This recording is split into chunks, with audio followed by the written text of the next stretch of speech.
Baiklah, selamat sore. Terima kasih banyak atas kehadiran teman-teman, rekan-rekan sekalian. Di sini saya mewakili JSDI atau Jaringan Sekolah Digital Indonesia yang bekerja sama dengan Samsung untuk diseminasi Samsung tablet sebagai digitalisasi pendidikan di era normal baru. Nah, saya adalah Meirisa Anggriani, saya guru di SMA Negeri 1 Kapuas Silir. Saya merupakan peserta TOC atau Training of Coach Sesgus Sesmat, yaitu semua guru, semua siswa mahir tablet. Nah, di sini saya memperkenalkan bagaimana digitalisasi pendidikan itu manfaatnya sangat banyak untuk pendidikan kita. Di sini kita mendigitalisasi pendidikan dengan Samsung Tab E8 ya.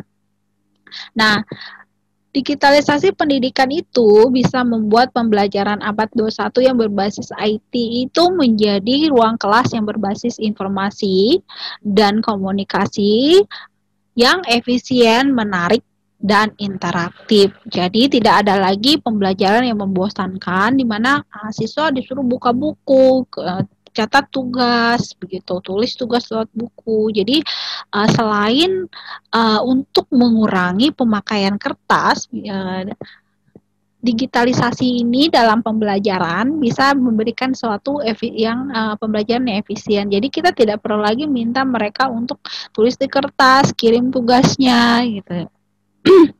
Jadi bisa nanti kita digitalisasikan saja. Mereka bisa masuk ke Google Classroom kita gunakan flip classroom ya. Jadi mereka di Google Classroom kita kasih tugas di situ, kemudian kita sambil jelaskan juga di kelas, di ruang kelas. Nah, nanti mereka kirim tugas di Google Classroom seperti itu. Nah, itu untuk pembelajaran tatap muka. Nah, untuk PJJ sekarang ini sangat bagus sekali sebenarnya kita menggunakan Samsung Tab ini, karena belajar di rumah itu menjadi lebih menyenangkan gitu, tidak membosankan lagi, karena belajar dengan teknologi Samsung Tab E8 dapat lebih mengajak anak untuk berimajinasi dan mudah mengerti melalui fitur-fitur yang sudah upgrade di Tab E8 maupun aplikasi-aplikasi yang bisa di-download. Karena sekarang ini ya kan peserta didik kita dan kita sendiri pun merupakan seorang pemakai konten digital. Kita bisa mengakses konten digital itu dengan mudah. Kita bisa Google, kita browsing, kita bisa nonton YouTube, semudah yang kita mau, tinggal kita ketik judul atau materi yang akan kita ajarkan itu tadi. Jadi semua sudah ada. Jadi dengan tablet ini, dengan smartphone ini, kita bisa mendapatkan pilihan yang lebih banyak lagi untuk mengakses dunia maya. Nah, untuk pembelajaran kalau menggunakan handphone jelas kecil sekali ya kan. Jadi di sini saya menyarankan untuk menggunakan TP8, terutama untuk usia yang seperti kita yang sudah tua, yang mata ini sudah agak kurang awas begitu. Jadi dengan besarnya tampilan di layar TP itu adalah 8 inci. Ya, jadi kita bisa dengan mudah melihat tanpa harus disipit-sipitin mata, karena kalau untuk HP ya kan untuk HP itu kecil, jadi itu agak susah untuk melihat. Jadi kalau untuk TP ini untuk anak-anak pun dia tidak perlu capek-capek juga gitu untuk melihat, menyipit-nyipitkan mata. Nah, di sini saya memperkenalkan Samsung Tab E8 yang tanpa S Pen. Nah, Samsung Tab E8 ini dia memiliki kapasitas baterai yang cukup besar, yaitu 5100 mega ampere. Nah, di situ kita bisa menggunakannya kalau untuk waktu standby itu bisa seharian lebih ya. Tapi kalau untuk kita pakai untuk pembelajaran dia bisa sampai setengah hari lebih. Dan ini yang terutama kalau anak-anak menggunakan game, dia bisa pakai itu sekitar bisa sampai 6 jam gitu ya kan. Nah, untuk layar di Samsung Tab E8 ini dia sudah menggunakan aspek rasio 16:10 ya. Jadi kita bisa menonton dengan dengan nikmat gitu kan ya, apalagi untuk streaming. Nah, gitu karena nonton dengan nikmat karena layarnya luasa ya, agak besar gitu, yaitu 8 inci. Nah, untuk kamera Nah, kameranya ada dua, kamera belakang dan kamera depan. Nah, ini interface-nya kan, interface-nya sangat bagus sekali. Kalau untuk kamera depan kita gunakan itu untuk pembelajaran Zoom. Nah, kalau untuk kamera belakang misalnya kita lagi mengajar ya kan, kita membuat materi, kita pengen buat materi itu sesuai dengan gambar yang ada. Kita bisa capture. Kita bisa capture lingkungan yang ada, langsung kita masukkan ke naskah kita, itu bisa digunakan dengan Samsung Tab A8 ini. Jadi dia nggak ribet-ribet, dia harus ganti kamera apa, ganti HP apa, itu tidak perlu ribet-ribet. Nah, itu enaknya begitu kan. Ada juga kamera dengan 8 megapiksel ini tidak membuat gambar itu menjadi blur ya kan, kabur begitu. Dia cukup terang. Dan untuk kamera interface depannya yang 2 megapiksel kita bisa gunakan untuk selfie, dan terutama ini yang untuk pembelajaran ini kita kan sering sinkronus ya pembelajaran, bisa menggunakan Google Meet, bisa menggunakan Webex atau Zoom. Jadi bagus sekali kita bisa menggunakan kamera depan ini dengan 2 megapiksel. Nah, untuk operation system depannya, untuk operation system layarnya, di situ Samsung Tab A8 sudah menggunakan Samsung One UI. Di situ kita bisa menggunakan secara optimal, ya kan, tampak depan dari layar. Kita bisa mengganti wallpapernya sesuai dengan kehendak hati kita. Kita bisa mengganti icon-icon, kita bisa menambahkan menu-menu yang kita inginkan, aplikasi-aplikasi yang kita inginkan, atau kita bisa arrange, kita bisa manajemen menu-menu aplikasi yang sudah kita download di tablet kita. Nah, itu mudahnya Samsung One UI. Nah, dan tentu saja Samsung Tab A8 ini sangat ramah untuk anak. Jadi ketika anak ya di rumah ya dia ingin main HP, jadi kita bisa menggunakan fitur Kids Home ini. Jadi kita download, misalnya kita aktifkan Kids Home, kita download game atau aplikasi atau fitur-fitur yang hanya boleh dibuka oleh anak kita, ya kan, aman begitu. Jadi anak-anak itu bisa buka itu saja. Kalau misalnya fitur aplikasi Kids Home-nya dimatikan, ya anak-anak bisa membuka aplikasi yang sudah terdownload secara standar di tablet kita. Nah, itu ya. Jadi fitur Kids Home ini sangat sangat aksesnya sangat mudah, dan juga kontrol dari orang tua itu sangat bagus sekali untuk Samsung ini gitu. Jadi ketika anak ketika anak disuruh belajar misalkan atau main game ya, jadi dia tidak boleh menonton YouTube gitu. Jadi YouTube tidak boleh ada di download di Kids Home ini tadi gitu. Nah, ini adalah fitur Kids Home tadi ya. Jadi dia ada di menu atasnya untuk Samsung Tab ya. Di sini tinggal diklik saja. Setelah diklik ya, baru nanti keluar fitur khusus untuk anak. Jadi interface UI-nya tadi, Samsung One UI-nya tadi itu berbeda. Jadi berbeda untuk standar kita, berbeda yang untuk anak-anak kita. Jadi aplikasi yang kita download untuk kita di Kids Home itu tidak ada.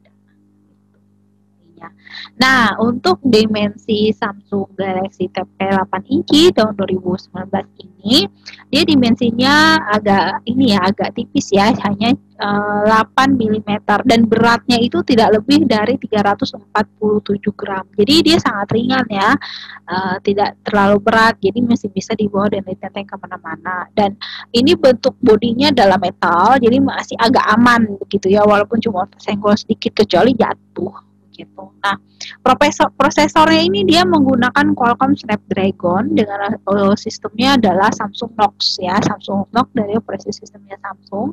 Jadi nanti saya akan jabarkan Samsung Knox itu apa, dan dia sudah OS-nya Android Pie, dia memorinya 2 GB untuk yang Samsung Galaxy Tab A8 yang tanpa S Pen. Nah, ROM-nya itu lumayan besar, yaitu 32 GB. Nah, dia ada dual speaker ya, portnya sudah micro USB Type B, dan bisa di-upgrade memori eksternalnya menggunakan micro SD sampai dengan 512 GB. Nah, jika Bapak Ibu berkenan begitu kan, bisa memesan produk Samsung dengan saya. Nah, kenapa saya memperkenalkan digitalisasi pendidikan ini menggunakan Samsung Tab karena yang ini khususnya saya belajar mengajar pendidikan agama Kristen, saya menggunakan Samsung Tab itu sebagai fasilitas pembelajaran. Nah, yang pertama yang saya gunakan itu adalah aplikasi Alkitab yang harus ada. Jadi sambil saya menjelaskan ya kan, sambil saya mengajar karena saya sekarang sedang PJJ secara online, jadi saya menggunakan asinkronnya dengan Google Classroom, sinkronusnya dengan Google Meet. Nah, jadi sambil saya mengajar begini, saya membuat materi ya di Google Classroom saya. Misalkan ada ayat Alkitab yang tidak bisa saya raba-raba, begitu saya tinggal copy, tinggal masukkan ke Google Classroom saya. Jadi ini adalah yang dikenal dengan fitur split screen view-nya Samsung Tab ya. Nah, di HP Samsung yang kecil itu juga ada split screen, tapi dia tuh hanya bisa 2 ya. Nah, kalau tidak salah paling banyak itu 2. Jadi yang atas dan yang bawah. Tapi kalau dengan Samsung Tab, kita bisa menggunakan split screen view ini, tampilan split screen ini sampai 2 atau 3 aplikasi. Begitu. Ya. Jadi sangat luar biasa begitu ya, sangat luar biasa sekali ya teknologi yang diciptakan oleh Samsung sehingga bisa jadi split screen seperti ini. Jadi ketika misalnya ya saya sedang di kelas begitu mengajar di kelas ya, hal yang biasa saya lakukan begitu, saya megang tablet saja. Jadi di tablet ini sebelah kanannya saya gunakan untuk melihat materi, sebelah kiri untuk Alkitab. Jadi sekali-sekali saya memang harus melihat Alkitab untuk menjelaskan. Jadi supaya apa yang saya sampaikan itu tidak main-main begitu, bahwa ada dasarnya begitu. Ini materinya ini ayat Alkitabnya ini berdasarkan ini seperti itu. Nah, misalkan juga kalau lagi absensi saya geser dulu, saya buka lagi satu, misalnya di situ saya pakai Google Form ya. Google atau spreadsheet begitu ya. Saya panggil nama anak saya satu-satu atau saya menggunakan aplikasi lain untuk presensi. Jadi bisa. Jadi itu tiga layar itu muncul itu luar biasa simple begitu. Coba kalau misalnya saya pakai buku harus buka satu itu ribet ya, apalagi saya harus bawa Alkitab yang notabene Alkitab itu besar dan berat begitu. Jadi harus buka dulu satu. Kalau di aplikasi digital seperti ini saya tinggal cari pasal apa, ayat berapa, jadi sangat mudah begitu. Mendigitalkan saya sendiri yang kemudian mendigitalkan peserta didik saya. Nah, itu langkah pertama saya mendownload buku sekolah elektronik atau BSE ini. Ini contoh aplikasi yang sudah saya download di tablet saya ya. Nah, di sini saya juga minta peserta didik saya mendownload. Nah, kenapa? Karena di aplikasi ini tidak hanya ada mata pelajaran saya saja, tapi ada juga mata pelajaran yang lain. Ya, banyak sekali mata pelajaran di sini. Nah, di sini saya sudah buka aplikasinya. Tadi saya sudah download ya aplikasi PSE. Di sini saya buka dan sebelah kiri ini adalah daftar modul ya kan. Daftar modul saya buka di sini. Nah, daftar modulnya ini adalah tampilannya ini ya, Bapak Ibu. Ada perpustakaan, ada soal, ada rangkuman, ada kamus, ada fotomet, ada konversi, ada kalkulator, metrik, dan Pancasila. Nah, jika kita ingin anak kita belajar bahasa Inggris, dia bisa buka di kamus, atau dia untuk pelajaran IPA ya ada konversi untuk fisika dan kimia, ada untuk matematika ada di sini, fotomet di sini juga ada. Nah, kalau saya menggunakan ini untuk anak saya ya, fotomet dan metrik ini tadi. Karena saya jujur saya orang tidak pintar begitu. Saya tidak pintar berhitung, saya tidak suka IPA begitu. Jadi ketika anak saya belajar, saya agak kesusahan nih gitu. Anak saya pun ketika PJJ ini agak susah ya diajarkan oleh gurunya. Jadi akhirnya uh, menggunakan aplikasi ini gitu. Jadi agak sedikit membantu. Nah, di sini juga tersedia soal-soal untuk ujiannya, soal online. Ini kita bisa pakai, ini sebenarnya soal untuk UN, tapi sebenarnya kita bisa pakai untuk hari-hari. Jadi latihan hari-hari. Nah, rangkuman ini bisa kita baca juga, tapi di sini rasanya rangkumannya hanya untuk bahasa Indonesia dan matematik ya. Nah, seperti itu. Nah, di sini saya klik perpustakaan ya, Bapak Ibu, saya ambil bukunya. Nah, di sini sudah masuk di perpustakaan. Ini karena saya sudah download ya. Ini sudah saya download buku-buku ini. Jadi kalau misalnya belum di-download, ini kosong, masih kayu-kayu gitu aja belakangnya. Nah, untuk mendownload buku, kita klik saja di sini. Nah, ini ada tanda peti panah ke bawah, diklik saja, lalu akan muncul tampilan seperti ini. Nah, tampilan seperti ini merupakan ini jumlah buku ya. Dan bayangkan dalam satu aplikasi ini ada hampir 8.000 buku. Begitu, hampir 8.000 buku. Nah, di sini kita bisa pilih mau kita mau baca buku yang mana, buka buku yang mana, dan di sini ada buku guru dan buku siswa juga. Nah, selain itu kita juga bisa lihat ada dari Kemdikbud ya, mungkin aturan-aturan dari Kemdikbud, buku pendidikan yang berhubungan dengan materi ajar kita, buku-buku komputer, ya. Kalau kita ingin menambah wawasan, mungkin siswa kita juga yang di SMK mungkin ya, yang di TIK, jurusan TIK. Dan di sini ada buku cerita. Nah, buku cerita ini yang sering saya gunakan untuk anak saya sendiri, dan untuk peserta didik saya. Dan fungsinya selain untuk refreshing saya juga menggunakannya sebagai media pembelajaran kepada peserta didik saya, buku cerita ini. Jadi seperti ada komik bergambar begitu, tapi cari buku cerita yang ada hubungannya, keterkaitannya dengan materi yang saya ajarkan, seperti itu. Nah, di sini saya klik tadi sudah kurikulum 2013 untuk buku guru. Kemudian saya klik di sini buku guru untuk SMA kelas 10 ya. Nah, di sini ada apa itu namanya? 12 ya ini ya, ada 12 tingkatan ya untuk SD, SMP, dan SMA. Dan di sini ada buku untuk SMA ya, SMA kelas 10 ini 40 lebih, kalau tidak salah 40 lebih mata pelajaran begitu atau buku ya. Itu wah luar biasa sekali ya kan. Saya anggap ini sudah lengkap begitu adanya gitu. Jadi saya juga kadang selain mata pelajaran saya juga membaca buku-buku pelajaran yang ada di sini, karena ada mata pelajaran ya kan, ada materi ya yang berkaitan ya kan. Misalnya kami pendidikan agama Kristen ada kaitannya dengan sosiologi dan PPKN.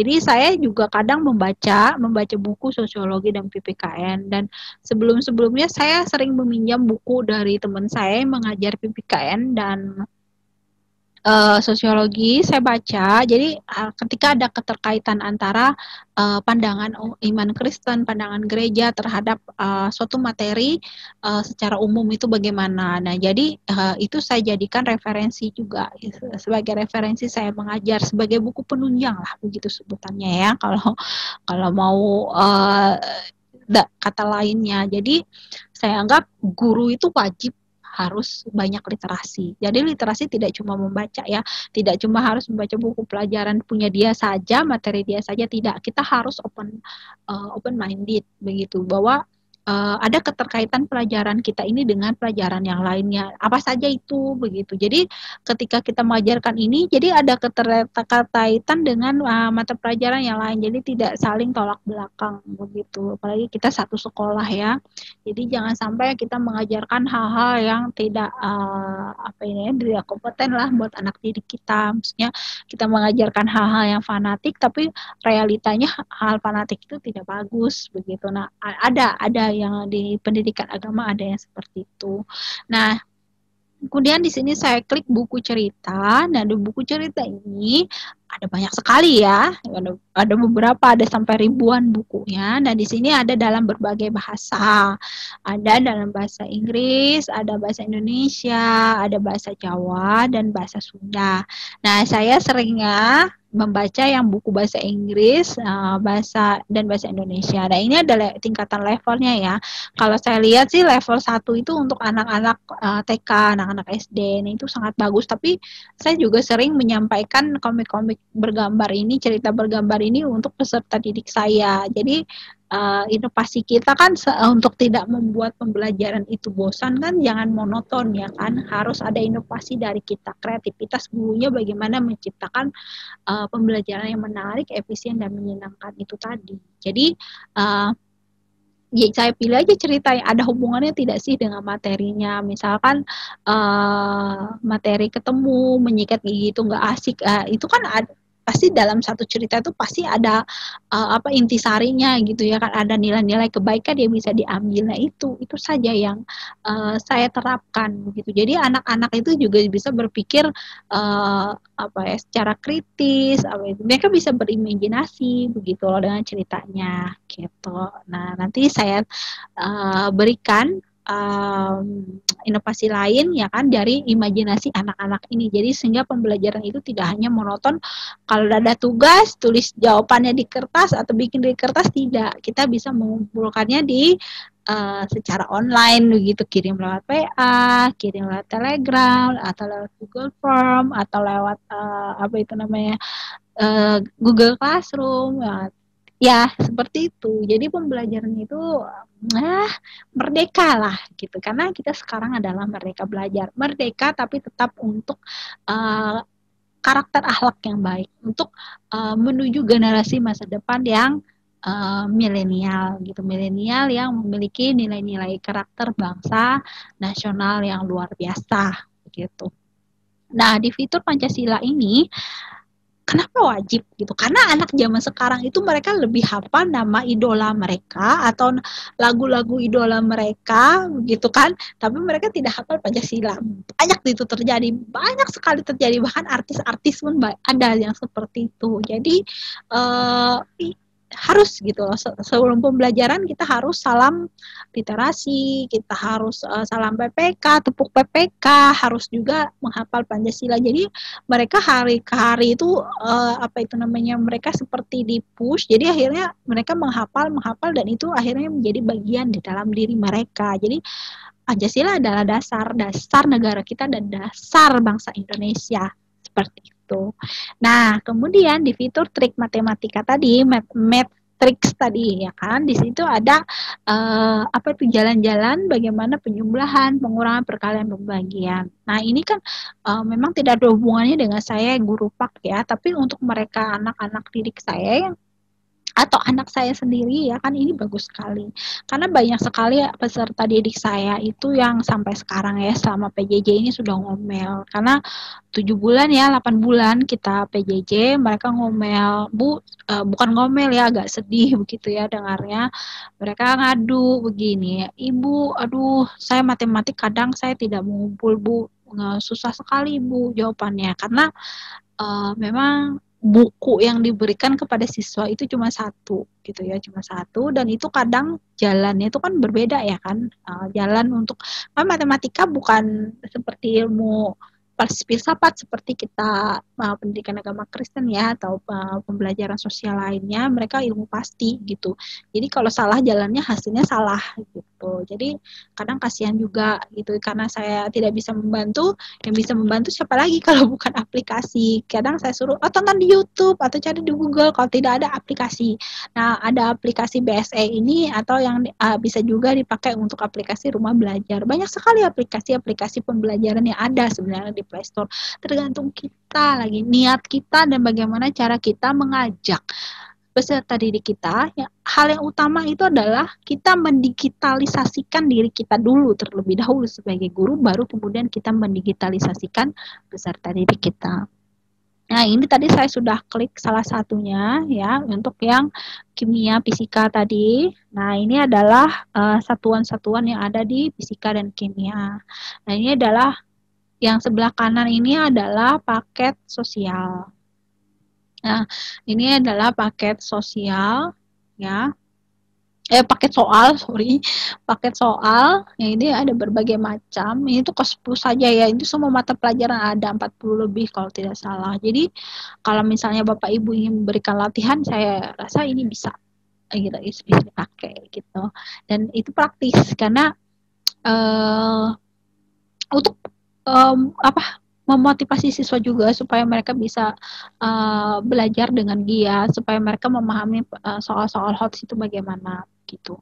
Nah, pakai soal tadi saya klik yang untuk agama Kristen ya, di sini yang agama Kristen. Nah, di sini saya pilih mode belajar reguler atau tryout, bisa kita pilih. Nah, di sini saya sudah klik yang mode belajar. Nah, di sini ada level 1 ya, level 2 sampai level 20. Ada 20 level.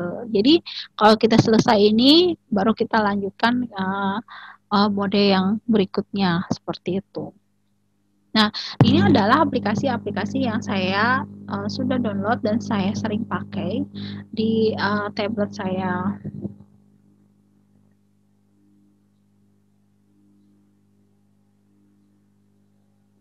Nah, kemudian saya sering menggunakan Classroom ya sebagai asinkron dengan Zoom untuk sinkronus. Tapi terkadang saya juga pakai Google Meet ya. Tapi peserta didik saya dan karena dari sekolah diwajibkan pakai Zoom, jadi ya kita pakai Zoom seperti itu. Nah, di sini ada Canva. Canva ini bisa saya gunakan untuk membuat media pembelajaran seperti itu ya, media pembelajaran. Di sini ada Comic Book Creator ya. Saya bikin untuk komik untuk pelajaran. Dan ini tadi adalah aplikasi saya BSE. Dan di sini adalah X Recorder. X Recorder ini saya bisa gunakan untuk merekam pembelajaran, misalnya mirip-mirip seperti Bandicam atau Flash Express. Nah, jadi dari HP pun dari tablet pun saya bisa gitu. Karena layarnya yang besar ya lumayan ya 8 inci, jadi saya bisa pakai dengan bagus begitu loh, sama seperti saya menggunakan laptop saja. Dan di sini adalah aplikasi wajib yang harus saya miliki. Nah, hal yang pertama yang saya jelaskan aplikasi yang terlalu sering saya gunakan adalah Canva. Canva adalah merupakan aplikasi desain grafis yang menjembatani penggunanya untuk dengan mudah merancang berbagai jenis material kreatif secara online.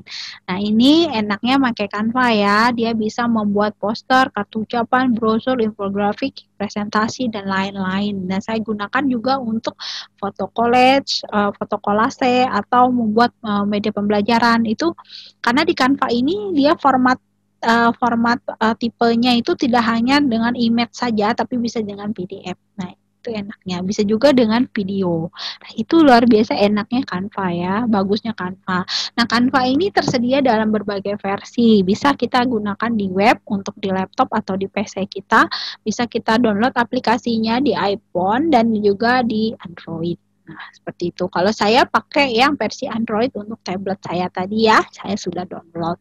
Nah, ini adalah tampilan ketika kita masuk ke aplikasi Canva, dan di sebelah kiri ini adalah merupakan aplikasi template yang sudah tersedia di Canva. Kalau kita tidak mau repot ya, tinggal kita pilih template yang di sini saja. Nah, ada berbagai macam di situ kegunaan-kegunaannya untuk apa saja bisa kita gunakan. Nah, yang sebelah kanan ini adalah hasil dari Canva yang saya bikin ya. Jadi saya bikin materi pembelajaran, saya juga bikin poster, bikin brosur dan ucapan-ucapan begitu ya. Sebegitu mudahnya. Cuma sayangnya kalau Canva ini dia tidak bisa offline, dia harus online. Jadi dia harus ada koneksi ke internet. Nah, kemudian ini adalah apa itu namanya apa? Saya membuat suatu buku ya, cerita begitu. Di sini ada Samson ya. Nah, cerita tentang Samson, dia sekitar ada 18 slide. Nah, 18 gambar ya, 18 gambar, 18 slide. Ini saya simpan ya dengan format PDF. Nah, format PDF ini kemudian saya upload ke drive saya. Jadi saya masukkan ke Google Classroom saya, atau saya share linknya ke peserta didik saya gitu kan untuk dibaca. Nah, itu kan sudah e-book namanya ya, buku elektronik. Jadi ya tidak perlu kita repot-repot cari komik Samson begitu, tidak perlu gitu. Jadi komik Samson ada di Google, kita bikin sendiri. Kalau mau tambah sendiri, edit sendiri boleh, tinggal kita kreatifikasikan sendiri menggunakan Canva. Nah, kemudian saya membuat e-book.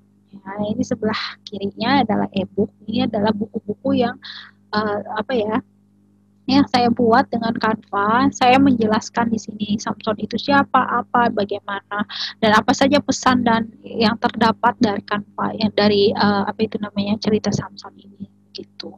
Nah, kemudian untuk komik pembelajaran ya, saya menggunakan aplikasi komik tadi ya.